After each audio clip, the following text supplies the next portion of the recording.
In the Gospel of Matthew, Jesus says, "Pray, the Lord of the harvest will send more laborers." Usa ang pagkapari, usa ka bunga sa pag-ampo. Bunga sa pag-ampo sa katilingban, bunga sa pag-ampo sa pamilya. Mao nga niyanang maong bunga sa pag-ampo ang pagkapari, ang paglahutay usab sa pagkapari, diha ug pinaagi usab sa pag-ampo.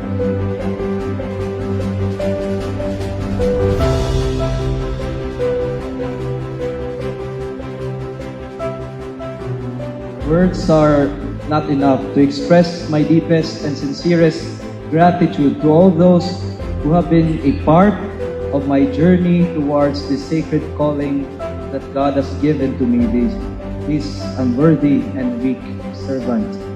Nonetheless, allow me to express my deepest gratitude to everyone who has been working so hard in preparation for this momentous event, our ordination, and my first Mass here in my beloved home parish, St. Joseph the Worker Parish, Sindangan. Dinhi sa St. Joseph the Worker Parish, Sindangan. Ini maong parokya, significant kaayo sa ako kay daghan kaayong mga firsts nga nahitabo diri dinhi. Una, diri ko gibunyagan, diri na umol ug mitubo ang akong desire sa pagkapari. Sugod na Flores de Mayo ko, mga 4 years old ko that time. Dayon nag-isbotoy ko. Diri ko nakapangalawat, ako ang first communion. Diri ko gikumpirmahan. Ug sa akong pagkadikon, diri po ang una na akong pagpamunyag. Ug karon dinhi ni maong parokyaha, una ko nga nakasaulog sa akong misa isip usa ka pari.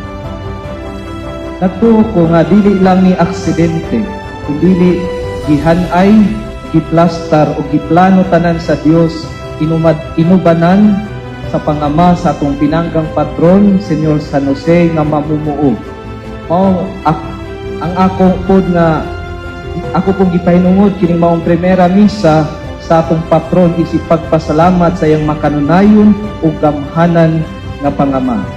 Daghan kayong salamat sa tanang mga katawhan, mga parokyano nga nangalagad, sa mga nangagi pa na akong mga kura paroko nga akong naabtan ining maong parokyaha, sa mga miuna na kanato ug sa mga nagpabilin pa dinhi nga akong nakauban sa halos tibuok na akong kinabuhi sa pagpangalagad. Dili ko kamo matagsa-tagsa og mention apan anaa kamong tanan sa akong kasing-kasing. Sayod kamo kanako ug nakasaksi kamo sa akong pagtubo, dili lang sa lawas kundi sa kinatibuk-ang pagkatawo sukad pa sa akong pagkabata.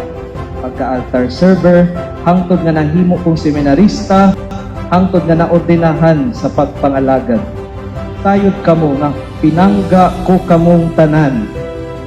Salamat kayo sa inyong walay paglubad nga suporta, ilabi na sa inyong mga pag-ampo o mga pagmaymay, and I hope that you will not cease praying for me as I also continue to include you in my prayers.